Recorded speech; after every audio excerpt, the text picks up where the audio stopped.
This week on Girlfriends of a Certain Age.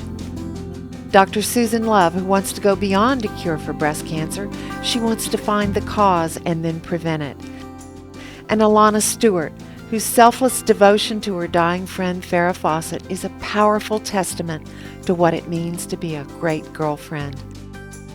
That's today on Girlfriends of a Certain Age.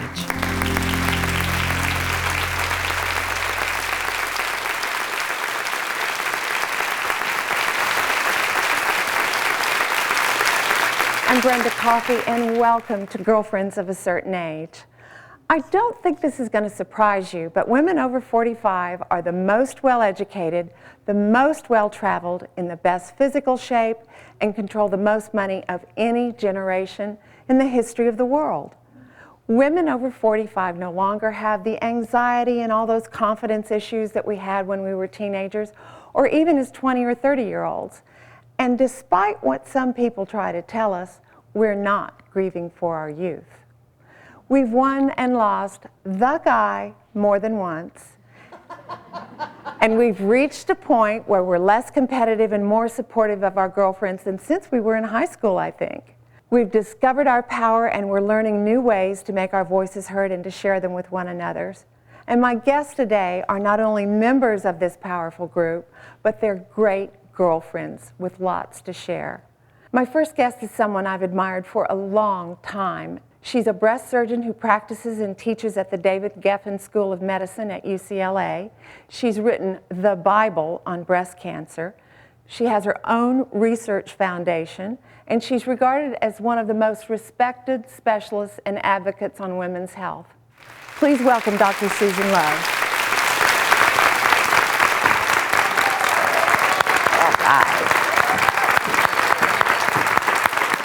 You're probably already picking up on this, but Dr. Love is more interested in what causes breast cancer than searching for the cure.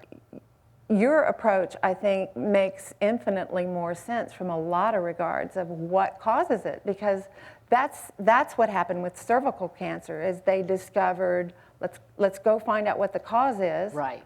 And now we've got all these young women that have the opportunity to have a vaccine. Exactly. And you know, if you can figure out, it's one thing, the cure is one thing, but in my professional career, we just add things. So we have surgery, radiation, chemo, hormones, targeted therapy, all of which have side effects, all of which have collateral damage. I mean, they're all going to cause consequences. There's no freebies here. And if you could figure out the cause, then you don't need any of those things. So with cancer of the cervix, if you have the vaccine, you will never get cancer of the cervix. I have a sister who had HPV and had a hysterectomy, and my daughter's been vaccinated. How cool is that? I mean, that's really great. Yeah. So if we could find the cause of breast cancer, then we wouldn't have to worry about all these treatments. If we could figure out what it is that really starts it, I mean, could it be a virus? Absolutely it could. We haven't looked. Could it be, you know, a bacterial infection? Cancer of the stomach is a bacterial infection. There's no reason why not, but let's look. You know, could it be something else? Could it be, you know, some other early changes in the breast? Well, believe it or not, we know more about the molecular biology of cancer than we do about the breast. We're still arguing how many holes there are in the nipple. Nobody has looked at the anatomy, believe it or not. So we could tell you every signal transduction pathway in the cancer, but we're fighting as to whether there's 6 to 8 or whether bizarre. I think we have learned an awful lot today from you, and I want to make a commitment from girlfriends of a certain age. As you know, I've had breast cancer. And so many of my friends have had breast cancer, and so many of them are not here. And this issue affects all of us as women. I look out here in the audience, and I know there's many of you who've had breast cancer, or you're going to have breast cancer. We all know someone who has. So what you're doing is so important. It's so vitally important. So whatever we can do to help you, count on us. Well, thank you for being here. And you know, if we're going to find the answer to breast cancer, I'm convinced it's going to have to come from us. It's going to take an army, but I know we can do it because I have an army of women standing behind me. Yes, ma'am.